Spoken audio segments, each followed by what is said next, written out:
So welcome back students in PDMA classes. Today's topic is maintain professional etiquettes. आप लोगों को maintain करना है अपना प्रोफेशनल एटिकेट्स। लास्ट क्लास में हमने समझा था how to communicate properly and आज हम समझेंगे क्या एटिकेट्स आपको प्रोफेशनल एरिया में मेंटेन करना होता है। First one is ensure self and team members report to work on time. हमेशा ध्यान रखना है कि आपको कभी भी कोई रिपोर्ट या वर्क करने के लिए दिया गया ऑन टाइम होना चाहिए। Second one is use the guest names as many times as possible during the conversation with proper salutation. अब नॉर्मल सी बात है, आप किसी पर्सन से अ बॉय अ गर्ल करके बात नहीं कर सकते हैं, तो आपको क्या बोलेगा मिस्टर संदीप, मिस पूजा, मिस आशी। तो इस तरीके से आपको प्रॉपर मिस के नाम से आप जितनी बार भी कम्युनिकेट करें, कोशिश करें कि आप उस पर्सन का नेम लेके बात करें। ये नहीं कि क्या कर रहे हो तुम या क्या कर रही हो तुम, like no, that is not correct. Hello miss Priya, hello miss Pooja, आप क्या कर रहे हैं अभी, like this. Third one is maintain personal integrity and other behaviour, ethical behaviour. और हमेशा ध्यान रखना है कि आपका पर्सनल जो बिहेवियर है वो बहुत ही काम होना चाहिए, पोलाइट होना चाहिए, ओवर फ्रेंडली नहीं होना चाहिए। ठीक है, नेक्स्ट बात करते हैं। Make sure personal hygiene are maintain by self and other at all times. अब नॉर्मल सी बात है, कुछ लोगों की हैबिट होती है, कुछ वो क्या करते हैं टीथ से अपने नेल्स बाइटिंग करने की हैबिट होती है, नेल्स कट करते रहते हैं टीथ से। एंड कुछ लोगों को सडनली, नॉर्मल सी बात है, कभी किसी को स्नीजिंग प्रॉब्लम हो रहा है, कफ कोल्ड हो रहा है, तो उस टाइम पे आपको मास्क कैरी करना एक ऑफिशियल एटिकेट्स कहलाते हैं। बिकॉज ये नहीं कि उससे किसी को प्रॉब्लम हो जाए, नो, एटलीस्ट अपने खुद की सेफ्टी के लिए भी अच्छा रहता है। ठीक है, तो मेंटेन रखना होता है हाइजीन को भी आपको। नेक्स्ट बात करेंगे, ensure self and team members adhere to the dress code as per the organisation policy. और पॉलिसीज के अकॉर्डिंग, ऑर्गेनाइजेशन आपकी जो फर्म है उसके अकॉर्डिंग आपको हमेशा ड्रेस कोड मेंटेन करना चाहिए। अब नॉर्मल सी बात है, आप लोगों को ऑफिशियल में फॉर्मल वेयर कैरी करना होता है, you have your dress code but you carry another dress, another party wear dress या some another ethical dress। तो कोई और ड्रेस कैरी करके आओगे तो थोड़ा सा वियर्ड लगेगा। सोचो आप होटल इंडस्ट्री में एवरीवन इन ब्लैक सूट और आप कर लो carry pink suit, pink dress या ग्रीन ड्रेस या एक्स वाई जेड कोई भी कलर का dress, grey dress wear carry करेंगे तो थोड़ा सा वियर्ड लगेगा।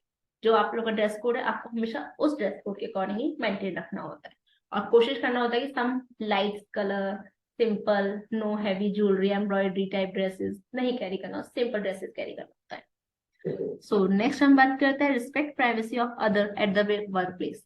अब नॉर्मल सी बात है, कोई साथ में पर्सन आपके साथ क्या कर रहा है, कम्युनिकेट कर रहा है, फोन पे बात कर रहा है और आप जाके उसके पास शाउटली चिल्ला के बात कर रहे हो, तो दैट इज नो परफेक्ट, तहजीब नहीं कहलाएगी आपकी।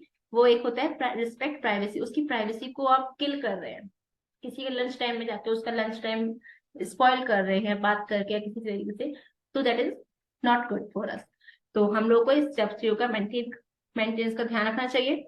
चलिए इस टॉपिक, ये तो छोटा ही टॉपिक था, एक टॉपिक और कवर कर लेते साथ में। Ensure rendering of specific services as per the guest requirements. और गेस्ट की जो रिक्वायरमेंट्स है उसके अकॉर्डिंग हमें क्या क्या सर्विसेज कैसे प्रोवाइड करनी चाहिए, इसके बारे में बात कर लेते हैं। First one, provide assistance to persons with disability if asked. जो भी उनको प्रॉब्लम आ रही है, जो भी उनको प्रॉब्लम है, उसके साथ में ही उनको असिस्ट करना, उनको सहायता देना कि आप ऐसा काम करने के लिए इस तरह की सुविधा ले सकते हैं। ये बेनिफिट आपके लिए असिस्टेंस करने के लिए आपको हेल्प करेगी। ठीक है, next one is ensure self and team members comply to the organisation policies towards persons with disability. और ध्यान रखना चाहिए कि हाँ कोई डिसेबल्ड पर्सन है तो उससे हमेशा हमें पोलाइट और कोई ना कोई हेल्पफुल मेंबर के अकॉर्डिंग खुद को ही चीजों को अपने आप ही बिना किसी से पूछे कि लाइक सर से पूछना पड़े कि नहीं सर मैं उनकी हेल्प कर दूं, आप अपने आप ही उनकी हेल्प करें, थोड़ा सा उनके लिए भी अच्छा रहेगा और थोड़ा सा पॉलिसीज के अकॉर्डिंग भी आप सपोर्ट कर सकते हैं। बट ये नहीं कि आप ओवर सपोर्ट कर, लाइक फ्रंट डेस्क को ड्रॉप करके आप डायरेक्ट उनको ड्रॉप करने उनकी फ्लोर पे चले जाए, नो, ऐसा नहीं करना है। एक ऑर्गेनाइजेशन पॉलिसीज के अकॉर्डिंग, रूल्स रेगुलेशन के अकॉर्डिंग आप उनकी हेल्प करें। Next, make sure gender and age sensitive services practice are followed at all times. हमेशा ध्यान रखना जो जेंडर पर्सन है, आप मेल है फीमेल है, आप उनको मिस्टर या मिस की जगह कुछ मिस या मिस्टर बोल देंगे तो थोड़ा सा इफेक्टफुल प्रॉब्लम क्रिएट कर सकता है। सेंसिटिव सर्विसेज जो होती है उनको प्रोवाइड करने के लिए प्रॉपर तरीके से समझा के समझ के तभी आप उनको आंसर देंगे तो वो आप लोग के लिए हेल्पफुल होगा। नेक्स्ट वन इस बात कर लेते हैं हम लोग, ensure complaints to the organisational policies related to the prevention of sexual harassment both physical and verbal by the self and team members. और ध्यान रखना चाहिए कि आसपास में हमारे जो स्टाफ मेंबर्स हैं या फिर आपके जो गेस्ट हैं, किसी के साथ भी कोई भी फिजिकली या हेरेसमेंट प्रॉब्लम्स नहीं होनी चाहिए, चाहे वो खुद के साथ हो या टीम मेंबर्स के साथ हो या वर्बली ही क्यों ना हो, बट उस प्रॉब्लम्स को भी साथ में ध्यान में रखते हुए हर संभव उसका प्रयास करना चाहिए कि लाइक कैसे करके उसकी प्रॉब्लम्स कुछ ऐसी ना हो, किसी के साथ प्रॉब्लम है तो उसे सॉल्व करने की कोशिश करें। ठीक है, नेक्स्ट बात करते हैं पीडब्ल्यू टीम के according. Team members is overcoming any challenges faced at work. कोई भी अगर चैलेंजेस आता है तो हमेशा हर संभव प्रयास करना चाहिए कि आप उस चीज को क्लियर करने के लिए, उस चैलेंज को फेस करने के लिए रेडी हो अपने काम पे। And make sure the work place is accessible for the person with disability. और ध्यान रखना चाहिए जो डिसेबल्ड पर्सन है उनके लिए भी आपका जो प्लेस है, लाइक जैसे कि आप कोई व्हील चेयर से पर्सन आए तो उसके पास होना चाहिए कि वो उस एरिया में रैंप के थ्रू या लिफ्ट के थ्रू अप्स एंड डाउन कर सके, उसके अकॉर्डिंग फैसिलिटीज प्रोवाइड की जा सके। उसको कुछ जैसे कि आपका वहाँ पे क्या क्या चीजों की रिक्वायरमेंट है, उसे इधर इधर से उधर ज्यादा मूवमेंट ना करना पड़े, तो ये सब चीजों का थोड़ा सा ध्यान रखना होता है डिसेबल्ड पर्सन के साथ। तो इसी के साथ आपका ये टॉपिक कंप्लीट हो गया। ठीक है, अब इसमें क्या केस में बताया जा रहा है कि आपको क्या क्या समझ आना चाहिए वो मैं बता देती हूँ फटाफट से, थोड़ा जल्दी, या फिर इसको यहीं पे खत्म करके नेक्स्ट क्लास की ओर मूव करें।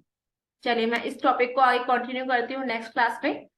तब तक के लिए आप लोग इसको देखिए, समझिए, कोई क्वेरी हो तो आप मुझे कमेंट सेक्शन में मैसेज कर सकते हैं। ओके, चलिए, थैंक यू।